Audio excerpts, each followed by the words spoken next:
I want to talk about pricing because pricing is I think one of those things that nobody wants to talk about. Nobody wants to talk about pricing because it's kind of just awkward. And I honestly think it's one of those things that's really, really tough to navigate, right? It's really hard to decide how much you're worth, right? The interesting thing about wedding videography is that it's a service-based business, right? Yes, we're offering films and we have some tangible things that we're offering, quote unquote tangible. But more than anything else, it's a service-based business. So all of the value, for the most part, is perceived value, right? We're not selling books and we're not making things. We're not giving someone something that has actual physical value. Everything we're selling has emotional, intrinsic value. It's not to say that makes it more or less important, but I think that it makes it really tough to decide on pricing for those types of things because it's hard to say yes, this thing that I do, this thing that I'm passionate about, this thing that I love is worth this much money, and to be really steadfast in that and to really believe in yourself. And that's where the heart comes in, right? It's a lot of times it's really easy for us to start pricing ourselves with our heart because this is something that I love to do, or I really love this couple, so I want to give them a discount, or even it comes down to, I don't believe that what I'm doing is worth this or worth that or whatever. And if we start having all these emotions and our emotions dictate what we're deciding as far as pricing, it can be really, really tricky. It can be really, really dangerous because then we can be really swayed very, very easily in our pricing. And we really have no idea if what we land on, if it feels good, we don't really know if it is good. So that's why I think that having intelligent pricing and using this sort of method that I'm going to teach you. Now, I didn't necessarily create this method. I don't know exactly where I got it, but it's coming from a couple different other videos and webinars and things that I've watched. But by using this intelligent pricing method, it really helps to make sure that you know for a fact that what you're charging is what you need to be charging to make what you want to make, right? There's no guesswork involved. You know for sure that this is the amount of money that I have to be charging to make what I want to make. And it allows you to make decisions a lot better. If someone comes to you and says, hey, I need a $1,000 discount, right? Based on this intelligent pricing that we're going to get into, that you can't do that, right? If you give someone a $1,000 discount, that means you can't pay your mortgage maybe, right? That may mean that you're not going to have enough money to put food on the table. Whatever it may be, whatever it is that you're trying to make money at this doing, you need to know how much money is coming in, and you need to know why your prices are set the way that they are. And that allows you to have a lot more power, a lot more control, and ultimately a lot more freedom, right? You know for a fact that the prices that you're charging are fair, and then this is what you need to be charging to make what you need to make a living for you and for your family, and to set out to do the things that you want to do. So this is it's not complicated by any means, and I just want to preface this whole thing by saying that I am not a mathematician, right? Ash can attest, I am not good with math, I'm not good with numbers, but this has really helped me and has really helped us over the past couple years, because we didn't always used to do it this way, but this has really helped my logical brain, but it's kind of hard to explain just with words. So I'm going to pull up some slides. This is going to go real fancy here, so you guys can kind of grasp what I'm talking about a little bit easier. Again, it's not super complicated, but it'll make it easier. So here we go. Shabam. Look at that. Man, this is great. Oh no, my video got resized. Hold on, we can't have that, guys. We got to have the video the right size. I was going to say this earlier, but I thought Ash, you should have said it earlier. I thought you wanted it. Oh no, that's okay. No problems, guys. No problems. We got it fixed. Right, here we go. Okay.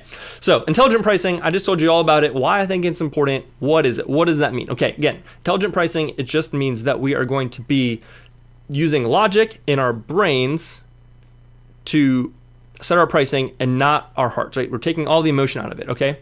So let's jump into that. What does that mean? So this is a hypothetical situation, and we're just going to use these numbers because, again, math is hard for me. So this is going to help to make it just really simple, okay? So let's say, hypothetically, that you want to make $20,000 from your filmmaking business, okay? So I'm going to use weddings as the thing that we're selling here, but you can really exchange this for whatever it is that you do. Whether that be clients or products or whatever. You can kind of interchange these, and the same system pretty much works. Again, this isn't super mind-blowing economics or anything, guys, but I just think that it really helps me as a filmmaker. When I think about it in this way, it just makes it that much more clear. Okay, so say you want to make $20,000 this year from your filmmaking business, and then you want to figure out what your expenses are going to be for the year. So this is going to be everything from equipment, your website hosting, Google Drive, however you deliver your films, just if you have an office space, like your expenses are going to vary depending on where you're at in life and in your business or whatever. In this example, I'm saying $5,000 again because it's kind of an even number, but this can just sort of fluctuate. But so you want to take the amount of money that you want to make, you want to add your expenses. Add about 30% for taxes. 30% is sort of like a generous estimate. With taxes, you always want to, overestimate. You don't want to underestimate. So in this case, we're going to say $7,500. Again, don't crunch the numbers on this because I don't know if it's right. It doesn't really matter. Okay, so $7,500 for taxes. That's going to mean that you're going to need to bring in approximately $32,000, right, of revenue to walk away with $20,000 at the end of the year. Okay, got that. Okay, so $32,000 is our goal. This is how much money that we want to make from, in this case, shooting weddings, to walk away with $20,000 in our pocket at the end of the year. Okay, so when we're trying to figure out how much to charge, there's really two main factors you need to consider in all of this. Okay, so there's only two things really that you have control over. So the first is going to be how much you charge per wedding, right? That's one variable you have control over, how much money you're charging per wedding. And then the second variable you have control over is going to be the number of weddings that you shoot per year. Okay, obviously the more weddings you shoot, the more money you make, the more that you charge per wedding, the more money you make. And if you raise both of those, then you're making exponentially more money. But there's really those two main things that you have control over. Again, I'm trying to make this sound as simple as possible for someone who's non-economically, thinking brain can figure it out. Brain. It's like economics, it's math, it's my dad's an accountant. I'm so sorry, I'm a failure when it comes to one time when that. you applied to college as an accounting major? Yeah, that's a true story. How did that ever happen? When I applied to WVU, I got in as an accounting major and I had to go in and change because I didn't know what else to do. Yeah. Anyway. Fine. I'm glad that didn't end up happening. Okay, so here it is, guys. This is it. It's really simple. This is it. This is the whole concept. So we need to make $32,000, okay? That means that, so there's two ways you can think about this, okay? So first is you say, okay, I have a full-time job. The most that I can take, the most weddings I want to shoot in 1 year is going to be 15 weddings. I only want to shoot 15 weddings and I want to walk away with $20,000, okay? So all you have to do is take 32,000 divided by 15 weddings, and that's going to give you $2,133 per wedding. That means you need to charge that much, $2,133 for 15 weddings to make $20,000 at the end of the year, okay? So let's reverse that. To bring home $20,000. Right, to bring home $20,000 at the end of the year in your pocket, walk away cash, okay? So let's say hypothetically that you are a new filmmaker, right? And you're not really sure about pricing. Maybe your experience is a little bit low. You don't have very many weddings under your belt, and you say, I really only feel comfortable charging $1,500 per wedding. That's kind of what I think that I'm worth. That's, I think, a fair price for where I'm at in my business. Okay, so that would mean in order for this math to work for you, you need to take $32,000 divided by $1,500 per wedding, and that would mean that you need to shoot 22 weddings per year, or in the next year, to walk away with $20,000 in your pocket. Okay, so again, these are not exact, like precise numbers, but these should give you a general ballpark, right? So if you're saying I only want to shoot 15 weddings and I want that $20,000, and you look at 2133 and you're like, gosh, I've only ever charged $500, then you're saying, okay, maybe maybe your goal may be unrealistic. You need to scale back how much money you want to make, or you may need to increase the number of weddings that you can do in order to get to your goal of 20,000. But at least this gives you a general idea. Same thing with the second scenario. If you look at 22 weddings and you're like, gosh, I've never booked a wedding before. How am I going to book 22 weddings in 1 year? At least this gives you a ballpark, right? At least it gives you a realistic idea of exactly what you need to book, exactly the range that you need to be in order to make the amount of money that you want to make. Again, it's really important that you have these numbers at least somewhat, again, loosely in your head, because if you're thinking like, oh yeah, I want to make $20,000, but I really only want to shoot 10 weddings, right? You're gonna have to raise your prices pretty high. But if you're trying to charge $1,500 and you want to make $20,000 and you're only gonna take 10 weddings, that's just never going to happen, right? The math just doesn't work out. So I know that this seems very simple, right? Like mathematically, it's not a challenging concept. But I found that once I started thinking about it, everything in this way, and I started thinking about our weddings and what we're charging and all of our pricing and stuff in this way, it really just like opened my eyes again and gave me that sort of freedom to say like, oh no, I'm sorry, like your budget is $1,000 under what we're charging, I can't do that because that would mean that I have to book a whole nother wedding or a whole whatever. Just you start to really have an exact idea of, where you're at. And are you even close to being where you want to be? And I think for us, there was a long time there when we first started doing this, we had no idea how much money we were making. We didn't even really have a goal, right? We were just like, we'll take as many weddings as we can get. This is the price we're going to charge because that's what people seem to be willing to pay us. But we had no idea, don't you know what I mean? Remember when at the very, very beginning, if you had asked us how much money did you make this year from your business, I would have had no way of knowing, why you're charging whatever we were charging at the time, $2,500. I'm like, I don't know, because last year I charged $2,000 and now I'm charging $2,500, right? If you're in that limbo state, it can be, for me, it's very stressful, right? Because we have very different personalities. So for me, I'm always thinking we don't have enough. There's not going to be enough money, so we need to book more and more and more. When in reality, we had enough, right? 15 was all we needed to pay our bills and to make the amount of money we wanted to make. Whereas somebody else might be saying oh no, we've got it, we've got it under control. We look at all these weddings we have. When in reality, you're going to be making $10,000-$15,000 less than you had hoped because you just never really crunched the numbers and you're just sort of guessing, right? So the goal of, again, going through this sort of mental process is to, one, consider taxes. That's very important. But also just to, again, make sure that what you're charging, you know exactly why you're charging it. And if you're saying Tyler, I can only charge $1,200, that's the most that I can charge. But I want to make more money. I want to make X amount. Then at least you have an idea. You're what, realistically, how much you think you're gonna be able to make. So.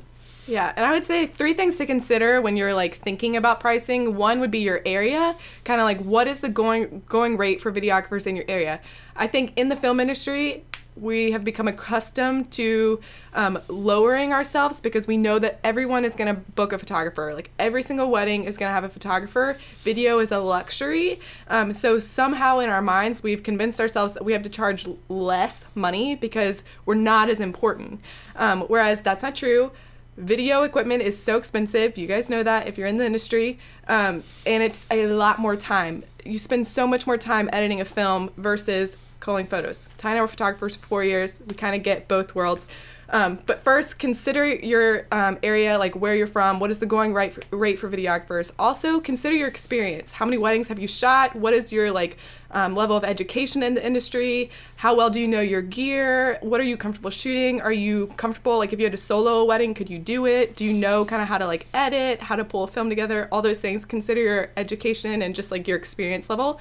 And then the last, really just kind of tie all those together and just what are your abilities? What can you offer? Can you just offer a highlight film?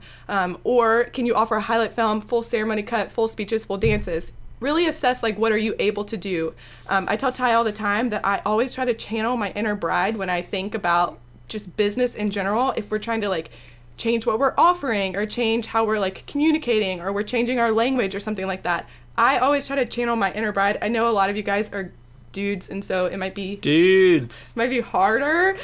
Find a woman in your life, or just, I don't know, channel your inner bride and think what would they be looking for? What is important to them? What do they value? How much are they willing to spend on video? Kind of think about all of those things. And this is an interesting thing that you brought up, because there was a discussion about this in a couple of the different video Facebook groups. Is brides that can only pay $500 or $1,000 or whatever. And that's fine, right? Again, that's the beauty of this intelligent pricing method, is that you're not worried about the $500 brides because you know exactly how many brides that you need, and you know exactly how much you're worth, how much you're willing, how much you need to charge. So if you know that you need to charge $3,000, but you only need to book 15 brides, that means that your job is to go out and find those 15 perfect brides who value what you bring to the table, who value video, who value your skills and like what you offer and are willing to pay for it, right? You don't need to worry about the hundreds and hundreds of other brides who may not be able to afford that, and that's fine, right? We don't need to worry about them. And the beautiful thing about weddings is that they happen every weekend, and it's such a wide range and vast range of prices and people and personalities, and you don't have to worry. I would say don't worry about the $1,500 bride if you're trying to charge $3,000, $4,000, $5,000. They will be there. There will always be people who think that you're not, you're charging too much or whatever, but that's fine. All right. This gives you the power to know, like, as long as I can book my 15 weddings at this price point, I just got to go out and find those 15 people. I don't need to worry about all the others. That's not a big deal. There's plenty of other people who are just getting started maybe, or who are charging less, that those brides are going to be perfect for. But for me, I just need to find my 15 brides that value me, value what I offer, and are willing to pay for it. And then that's all you have to worry about. Okay, so before we're gonna transition into question and answers, Q&A, time for Q&A. But before we do that, I would say the number one question that we get about pricing across the board is, it just flew out of my head. When to raise your prices. No, wait. Shoot! Okay, so say you're sitting on 3 weddings right now, and so it's almost February, it's the middle of January, you're sitting on 3 weddings, and you're like, I need 20 weddings by the end of the year. So there's like this rush, like this pressure, and so you're starting to think, okay, well, I'm gonna have to lower my prices because I have to book weddings, and so if I'm not booking, I'm gonna have to lower my prices. That is our first thought. So this is like the number one thing that people always ask us is like, well, what do you do? What do you do? Okay, here's what I'm gonna tell you. Look through your whole client experience. More than likely, there's a missing link, and once you find that and you cater to that and you fix it, you won't have to worry about it. You don't need to lower your prices. Maybe you need to like change your language and the way that you're communicating. Maybe you need to like, if you want your brand to be personal, maybe it's like slowly fallen and it's not personal anymore and it's all business. So like maybe that's the missing link. Maybe you need to like create a pricing guide that is showing you and showing what you have to offer rather than just sending over like, hey, here's my prices. I would say most often the missing link is the personal aspect is missing out of your business, and so people are really going to price shop. If the first thing that they see from you is prices, they're going to go to the next person that has a lower price. If the first thing that they see when they come to you is you, they're probably going to stick around and find out a little bit more. We could talk about this literally all night long. Right. Well, so we have there's other weeks coming, right? So we're not going to talk about everything tonight. This is getting into like client experience and all that type of stuff. But I would just say the last thing talking about pricing is that I think that when we get into winter, I think that we all think that it's too late, right? Yeah. We think that like anything that I was going to change, I should have changed it back in the summer. I should have changed it back in the fall. It's January now and it's too late. Like there's nothing I can do. The only option I have is to lower my prices. And sometimes that might be the answer. Like if you're overpricing, you need to look at those factors we talked about. If you're looking at the market around you, you're looking at your experience on those things, it's possible that you could overprice yourself, right? If people just aren't booking at this price, it's okay to maybe come down a little bit. But again, use this model because it'll tell you exactly what the ramifications of that are. If you're saying, okay, I raised my prices, maybe I raised them too much, right? Maybe I went from a mid-tier price bracket into like the low end of a high price bracket. Maybe I jumped price brackets. There's possibilities that you could just be landing at a weird number. Don't freak out. Don't sell the farm. Don't give away everything for free, right? Be smart. Okay, be like, okay, I only wanted to shoot 20 weddings this year. Maybe if I drop down, if I take, lower my prices by $500, that means I'm going to have to shoot 2 extra weddings or 3 extra weddings or whatever it may be. All right, at least you have an idea of the ramifications. If you're just lowering prices like crazy, you're like, I don't care. I'll book whatever. I'll book it for $1,000 off, $1,500 off, whatever. That's not helpful, right? Then you're gonna have no idea, and you're gonna be, maybe that's gonna be good in the moment, right? And sometimes if it gets desperate, like in the moment, like you have to do those things, you gotta do what you gotta do to pay the bills. But like then you're gonna get to the end of the next season, and you're not gonna have enough money, right? It's this very like constant cycle, and we'll talk more about this, I think, like budgeting and like planning and stuff like that in another week. Yeah. But I would just say that if you're in that moment in the winter and you're like don't know what to do, don't freak out. Again, use your brain, don't use your heart. Use your brain, figure out, okay, if I'm going to lower my prices, what's the ramifications going to be? Where do I have some flexibility, some wiggle room? And that way you'll have an idea of where you need to start. And then, of course, obviously, there are other things that you can do. And I think we'll talk about that next week. And then we're going to talk about more like marketing and how you can market in the off season and some things that we found this year that have worked really well for us. Because this will be a cliffhanger. I'm going to leave this story here. So you have to come back next week to figure out what's going to happen. So at the beginning of this year, at the beginning of 2017, so last year, 2017, we came into March. So maybe, like a month or 2 from now. Wait, should you tell the backstory of why? No, it doesn't matter. Okay. And we had how many weddings? 7 weddings. That was 7? Yes. We had 7 weddings on the books, right? We've averaged 25 to 30 weddings a year for the past 4 years. We came into March with 7 weddings on the books, right?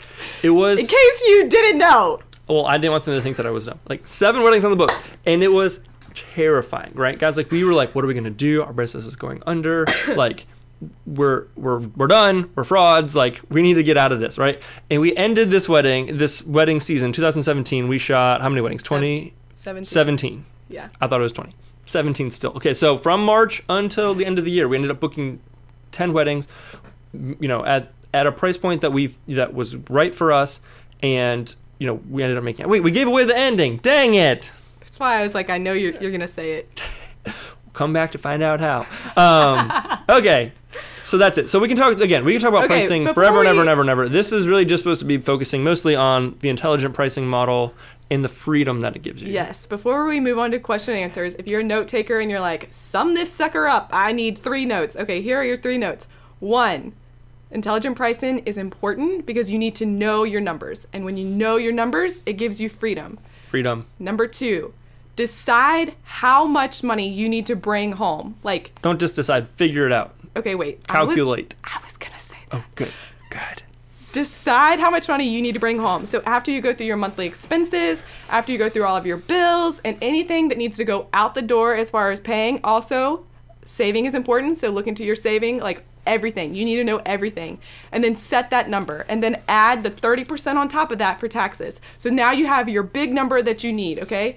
So what are you doing? The third, I'm giving a recap. And the third, look around you, know your area, know your influence, know your experience. Be all realistic. Those things. Be realistic, okay?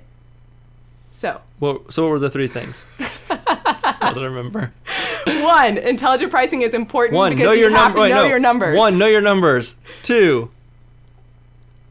Dang it! 2, you have to know what you're shooting for. Like you have to know. What did I say? That's same as know your numbers. Know your numbers. And be realistic. Those are the 2 things you need to take away from this. Guys, perfect. Just rewind. Guys, we're on top rewind, of it. And you'll know what the second thing is. It's right. It's perfect. See, it's all part of our plan. We're getting you to go back and watch. Okay, let's move into some question and answers. All right. So before we jump, we have some questions from Instagram. Wait, let's jump into these first. So these are that's what I was saying. So we're gonna do some pricing specific questions first. And then we're going to jump into Instagram questions. So thank you all. It looks like the chat is bumping over here. So thank you, everybody, for getting involved in the chat. Okay. All right, Ash, lay on me a question here. Thoughts on raising prices to defer the amount of weddings you book. I've been doing this because I feel overloaded, 30-plus weddings. Then the experience would be less high-end and client-tailored. Yeah, so that's pretty much, that's great. Like that's a perfect scenario where you could take this method and apply that. So you're saying, okay, right now I'm shooting 30 weddings at this price point and you're burning yourself out, right? It's crazy. It's a lot of weddings. And you're saying, okay, I don't want my money to change. Like I want to make the same amount of money or more money, right? But I can't be shooting 30 weddings. So all you have to do is take however much money you need to make, divide it by how many weddings you think is a regular amount, right? So for us, this is our first year doing video only. And I think that 20 is like a sweet spot without hiring an editor, right? If you hire an editor, you can probably do more if you have like a team or whatever. But just like solo editing over here, 20 weddings is like probably my max. Okay, so however much you want to make, divided by 20 weddings, is how much you should be charging, and roll with that. If that's way more than you're charging now, you might need to again adjust your variables, but again you should be able to figure that out. But I think that's totally within your right and within like good sense to lower the amount of weddings, give a better client experience, and charge more money. That's the name of the game. Okay, so Josh is just killing it with all. Josh has got all the questions. Love it. Okay, tier pricing with low packages that lack the stuff you need to make a great film, or start off the bat with all the things you need to make a great film. Excellence is the standard, not the exception method. Are you talking about gear? Or are you talking about so I see. So he's basically talking about like low packages. So okay, with with packaging and pricing and stuff like that. There's a couple different ways to kind of like approach it, but the basic like idea, if you want to have like a three tiered system, would be your low package is like very bare bones, right? Like the very bare minimum. Just for us, it's It's like 1 6 to 8 minute film. The middle package is sort of the sweet spot. That's when you want to push them up into. You want to make it look as good as possible. Right? It'd almost be unwise for them not to choose that middle package based on like logic. And then you have a high package that's really, really high that's set to make that middle package look good and to be there in case someone wants that really high package, right? So you can make that high amount of money. So I don't think that's bad, Josh. I think that what you want to do is you want to make sure what's in that bottom package is priced what you need to bring home to make your goals, right? To make the amount of money you need to make. I wouldn't price it lower than that. Anything on top of that is a bonus. That's number one. I don't think that's a bad thing to do. That's how we do it. And I mean, if people just want the film, like that's what they're going to get. And I don't know. So what was the exact question?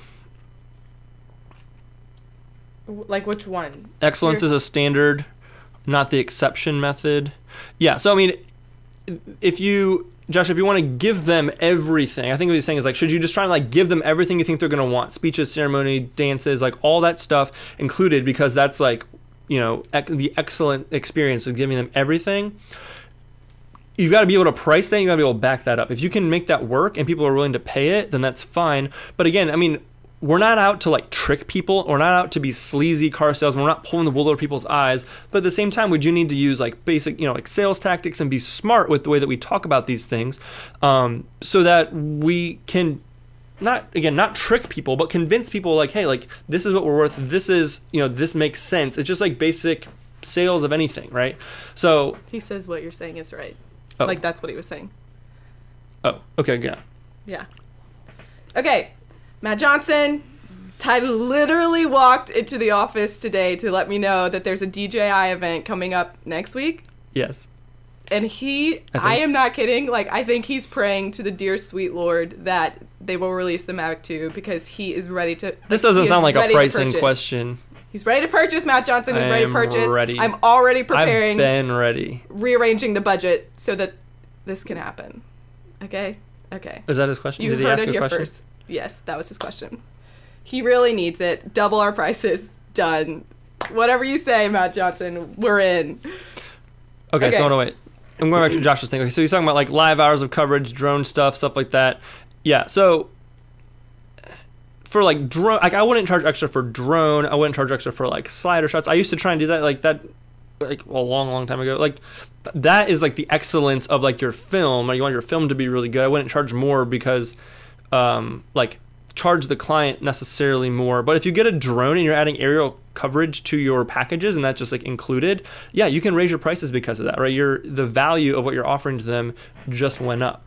The cinematic value of it went up for whatever that's worth for whoever your client is. Again, it depends on what your client is. If your client wants the 3-hour long ceremony cut or the 3-hour long like wedding cut and they obviously don't care about like drones, they just want like every single moment captured, then like adding a drone is not going to add value to your business. But you got to make sure that what you're adding into the packages is adding actual value to the people who are going to be purchasing it, and then price accordingly. So I would say it's a combination of those things, Matt, or Josh, sorry. Should have just guessed Josh. All of our filmmaker friends, their names are Josh. It's a combination of, you want to have really excellent work and get the gear and everything that you need to make the work as good as it can be. And you don't need to be nickel and diming for that. But at the same time, you want to use packaging and pricing and tiering and a la carte, all that kind of stuff strategically to be able to hit your goals and to make money. The lag. Misty said, we price based on the length of the film rather than coverage hours. What are your thoughts? This is a great question. So pricing based on coverage versus length of film. So Ty, no matter what package our couples book, Ty and I want them to have the exact same experience. So for the past 5 wedding seasons, we've really curated what do people want. We've asked for a ton of feedback from our past couples. Again, I always try and channel my inner bride and think about what would I actually want. And we're also thinking we want to give them something that they actually want to interact with, they want to watch, they want to share with friends and family. So we would say our sweet spot that we've kind of settled on is every couple gets a film that's 6 to 8 minutes long. The only thing that we add onto that as far as a whole nother film edit is if they get weekend coverage, which includes rehearsal dinner plus, they'll get a little bit extra of a film. Our middle package does include speeches, ceremony, and dances, but those are straight cuts. Like it's not super creative. It's like, it is what it is. It's the straight cut. So every package includes a 6 to 8 minute film. We don't differ pricing based on film length. It's all the same. And the reason why we don't do it based on hours either. Right. So we also include 8 hours of coverage in every package. You can add on more. Sometimes, you know, if there's multiple venues, it might need more time. But we don't vary on film length, and we don't vary on hours of coverage. And we decided to do that. It took a kind of a while to get to that point, and the reason why we decided that for hours wise, because we think that you need to be there for at least 8 hours to tell the story of the day. If they want you to come for 4 hours, it's not worth your time, because A, you can't tell the story in that amount of time, and B, your whole day is already shot. You can't book another wedding with those 4 hours that you saved. So once you've booked their day, we want to be there for 8 hours so we can tell the best story possible. And then film length, we just found that 6 to 8 minutes was the best length of film for an 8 hour long wedding day. We found that when I was trying to do 10 to 12 minute films, I felt like I was stretching, like I didn't have enough footage quite to make it to the 12 minutes and make it as cinematic and good as I wanted. But I also felt that 3 to 5 was too short. Like I had way more, I couldn't fit it all in 3 to 5 minutes. So we found that 6 to 8 was sort of like the sweet spot like, for us, for our style, and for a typical 8 hour long wedding day. And we found that this is a little bit more technical, that our click-through rate on Facebook, people were watching longer when it was 6 to 8 minutes. No, that's not why we're... This isn't applied to why we chose it, but it is helpful because people are more likely to watch start to finish rather than just watching a couple seconds when they're like, holy crap, this is 15 minutes long. Yeah, I think 6 to 8 is a sweet spot for us. But anyway, I would say, but I do know you're asking, should you price based on hours? And again, that's why I answer that. No, because once you've already blocked off that day, it doesn't matter if it's 4, 6, 8, 10, 12 hours, the whole day is shot, right? So you want to make sure you're at least getting paid for that whole day's worth of time. And then we had this discussion somewhere earlier. Tyler Blair was talking about that with us earlier, that we also charge extra for hours on top of that because we want to be in control of that. If we want to stay for 9 or 10 hours because we want to show up early for drone footage, or they're going to have a fireworks send off, we want to be there for that. Yeah, we'll stick around for an extra hour. We're not going to charge them for that, but we don't want them to be telling us like all day coverage. They can say oh, we want you to be here until 1 a.m. when the last person leaves, and we stand around for 5 hours shooting increasingly intoxicated dancing footage, right? We don't want to have to be doing that. We just want to we'll stick around if it makes the story better, but we don't want them to dictate what we do and control our extra hours and our sanity of having to stay up until 1 a.m. for no reason, just because. So okay, 8 hours. Tyler Blair also wants to know about sales tax. This is... Let's not. That's a whole nother topic. Literally, okay, we're gonna do one of these. No, we're not about sales tax. No. Yeah, we should. It's not. Okay, this is what our... Clearly we haven't planned all the other ones out yet. This is what our accountant has told us. But it changes from state to state. That's the first thing. It does change state to state. If you're in Virginia, so I don't necessarily know Kentucky. I'm so very sorry. But it's also a Commonwealth. This is what Virginia is. If your client is accepting the product in Virginia, we charge sales tax. No, I don't even want to get into it because it doesn't matter. I'm just going to tell him. If your client... Okay, say for example... This is not... Harrington's Incorporated. Do not endorse this statement, and all statements said are not direct reflections of the Harrington's Photo and Video LLC. This is what our accountant has told us. If our client, for example, they live in California, they're going to have their wedding in Virginia, but then they're going to go back to California, and when we deliver their film, they're going to be accepting the film in California, we do not charge sales tax. This is only in the state of Virginia. If they live in Virginia, and then it's only if the wedding happened in Virginia and they live in Virginia, right? Yes. So if they got married in Maryland but they live in Virginia, no sales tax, right? Yes.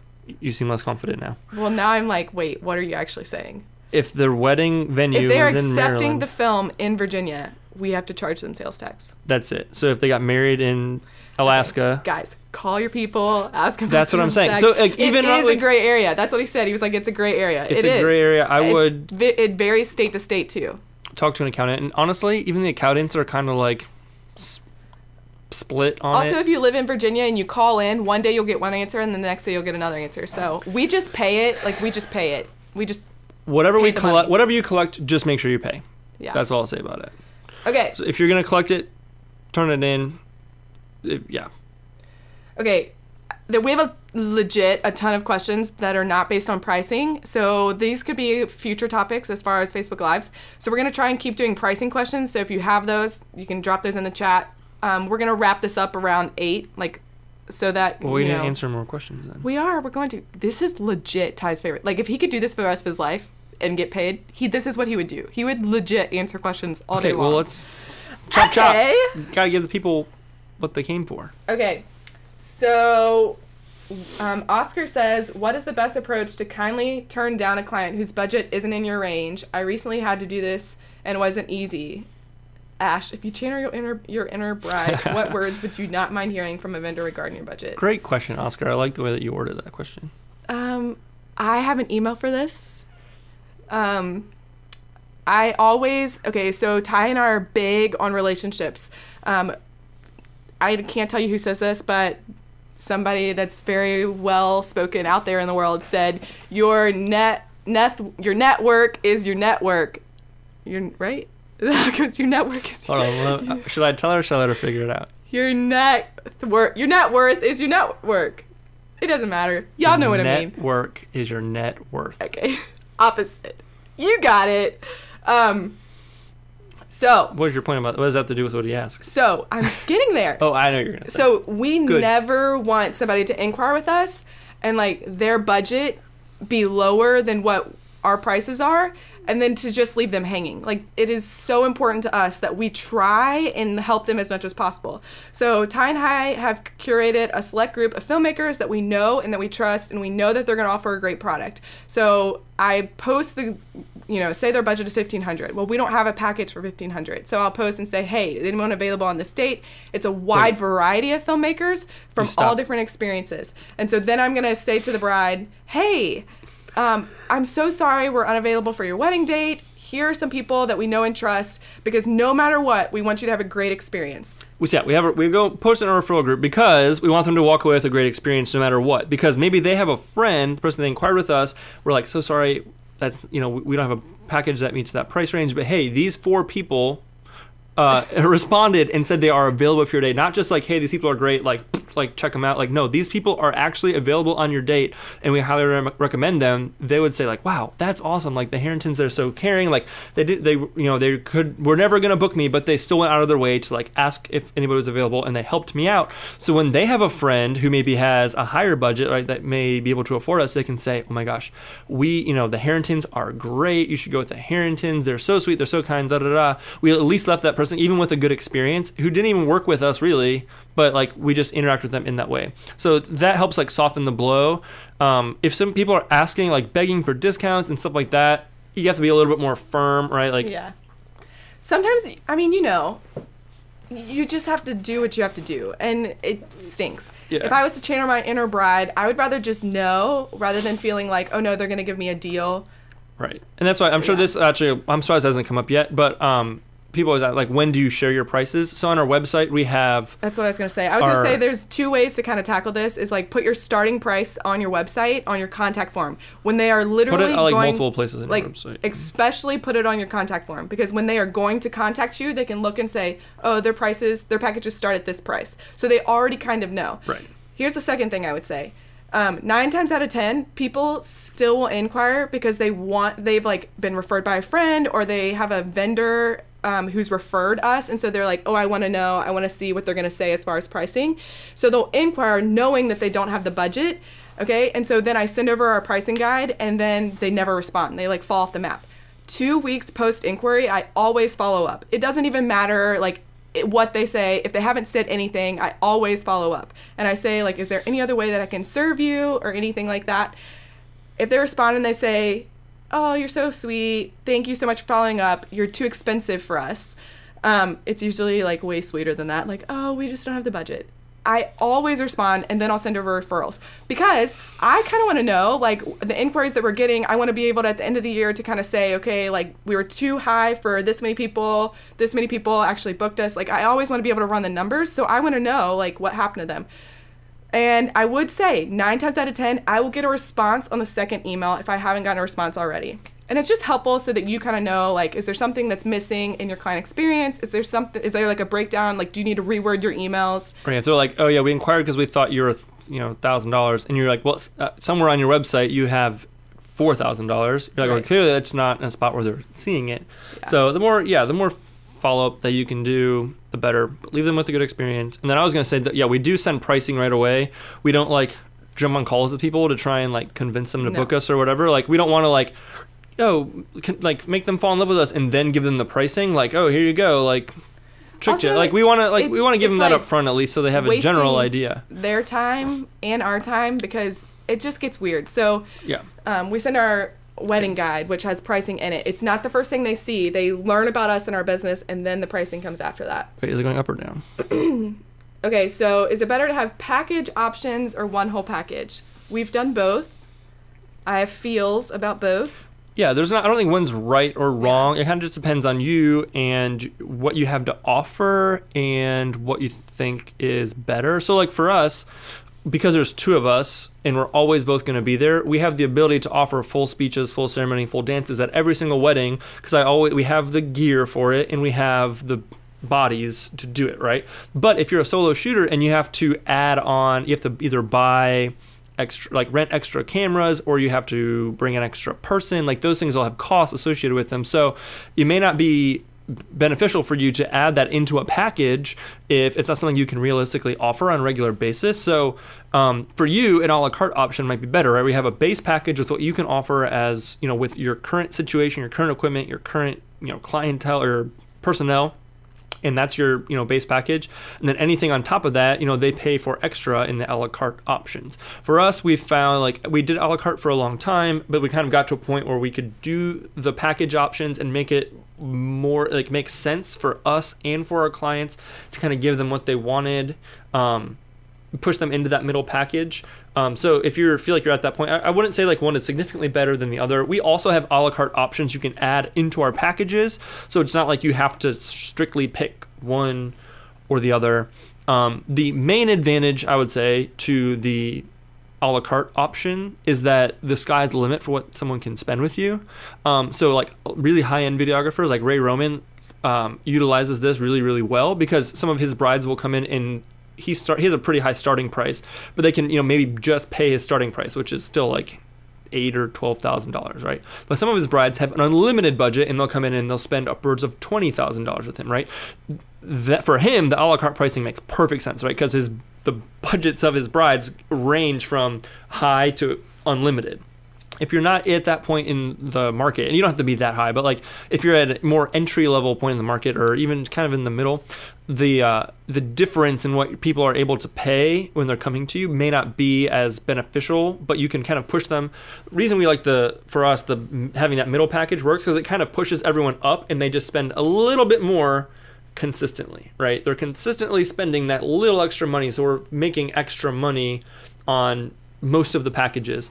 But I'm sure there's people who sometimes are missing out on someone who could come in and spend significantly more. So okay, yeah, it's whatever works for you. Alex says, we almost never get responses on our follow-ups, and I have no clue how to get more responses. Maybe reward that email. Yes, Asha's the email queen. I would say 9 times out of 10, I feel like I've said that a lot tonight, 9 times out of 10 it is the wording. Reword the email. Think about it as like you're providing a service, and so you want every piece of the process, every piece of the experience to like feel, I was gonna say magical. Like you just want it to like, you want them to like close down their laptop and still feel good about you. So rewording the emails, thinking about like what are they looking for, what is their greatest need, and just like how you can be there to help. Like I literally end every email saying, if there's any other way that I can serve you, please let me know. I'm happy to help in any way that I can. Even if I'm telling them I can't shoot their wedding because we're booked. Like I always say, if you need anything, just let me know. So I'm always trying to, put probably reword your email. Yes. And sometimes people may just not respond, and that's okay. Like if they don't respond, like don't take it personally. Like I mean, would you say that everybody responds? What is the rate you think if you follow up with them, they respond back to you? Pretty high? Probably yes. Maybe we should sell that email template. It's really high because, you think about it. Maybe you should say y'all more. If somebody emails you once and you don't respond, it's kind of like eh. But if they email you again and they're saying like, how else can I serve you? It's kind of like you feel like I have to say something. We're tricking them. Okay. Yeah. Misty, again, do you offer off-season discounts? If so, what do you consider off-season? So we do not offer off-season discounts, and we do this very intentionally because the workload does not change. If the wedding is in February versus if the wedding is in October, it's the same work. So we don't offer off-season discounts. Yeah, I mean, I understand the logic of them asking for it. Like, it makes sense, like, from a consumer standpoint, I guess. So I wouldn't, like, laugh at them if they ask us. Obviously, it's, like, not a completely out of the question request people can make, because venues offer it and things like that. But for us, no, it's not worth it for us. We may be a little bit more lenient. That was a mean thing to say. Well, no, it's just not worth it. Like, we don't need to be like, we don't promote it. That's for sure. If someone came to us in February, maybe a little bit more like lenient. No, I don't know. That's not true. No, we don't. The answer is no, we don't. Megan, hey girl, we were looking for you. You already answered one of her questions. What? No, I haven't. That's the second one she asked. Oh. You didn't even know you answered it. Wait, I did? Hey girl, we're back to answer a second one of your questions. She hasn't asked any question yet. No, this is the first question. She asked this one on here. Okay, so a pricing question. How to lower the cost of doing business so you have more profit. Oh, yeah. We got you on our iPad, girl, but we may not get to that. To take a MediaZilla delivery over a flash drive. My brides are always waffling on the flash drive. Okay, this is what I would say. Very simple, clean cut. It is the same across the board on how we deliver to every client. We know that MediaZilla is, like, so expensive.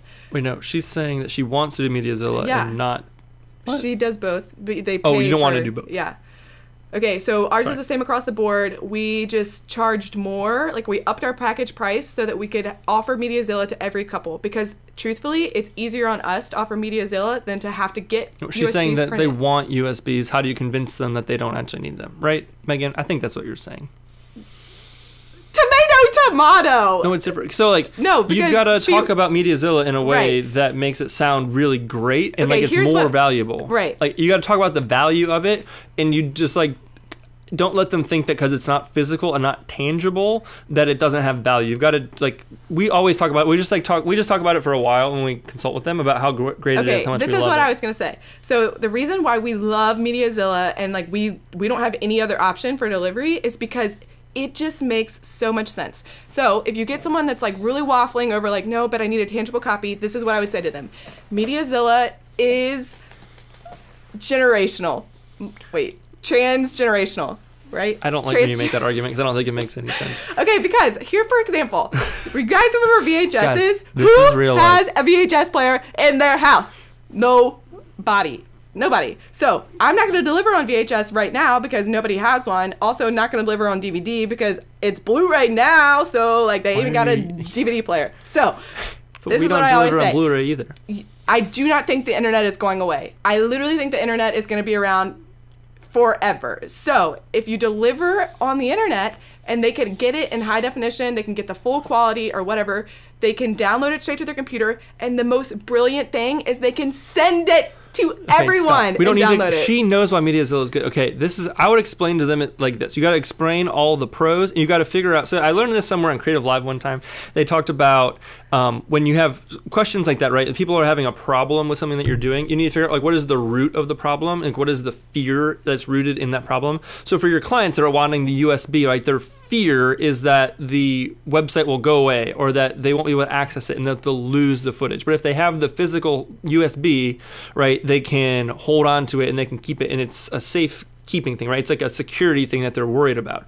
So all you have to do is, once you figure out what the problem is, you just have to word it, give them either in a PDF or just explain it to them in a consultation, something like that, and say to them, yeah, and like you can even cut it off before they even have that problem, before they even have that fear, and be like, and I know sometimes people are nervous and worried that, like, it's going to go away from online, but don't worry, like, it's not going to. Like, MediaZilla is going to be around forever. But if you are worried about that, you can always download the films. They're up there on full resolution, high resolution. You can download them to your computer. You can put it in a hard drive. You can put it on a USB stick. You can put it in a safe. Like, you can do whatever you want with it, and you can download it as many times as you want. With the USB, if you lose that one time, you don't have it anymore. At least this way you can download it and put it on 6 USBs if you want, right? You just explain it to them in that way, and if you kind of make it seem like it's not a big deal, like you understand their concern before they even knew they had the concern sometimes, and you can like hedge it off, then, and you also explain the value of MediaZilla, right? It's easy to share. You can watch it anywhere. You can send it to your grandparents. It's really easy. It's just everyone knows how to use the internet, right? Make it seem like it's this really great, valuable thing and this amazing experience, which it is. Explain that to them. Then they'll be like, oh yeah, it just makes total sense. They won't even think about the USB stick thing anymore. And then they're good to go. That's what I would say. Yeah. Yes. And once you take USB off your pricing guide, yeah, they won't even know to even ask like for it. future brides will never even know that it's even an option or was an option or like was a thing. Yeah, just make it seem like, oh no, this is just the way we do it. This is the industry standard. That's what I like to say. Yeah, and everybody can have their film. That's what I always say. Like, Meemaw that lives in Australia, she can have your film because she can go on the website and download it into her computer. Yes, Brilliant. Megan loves it. Megan, you're on top of it. She understands what I'm saying. Perfect.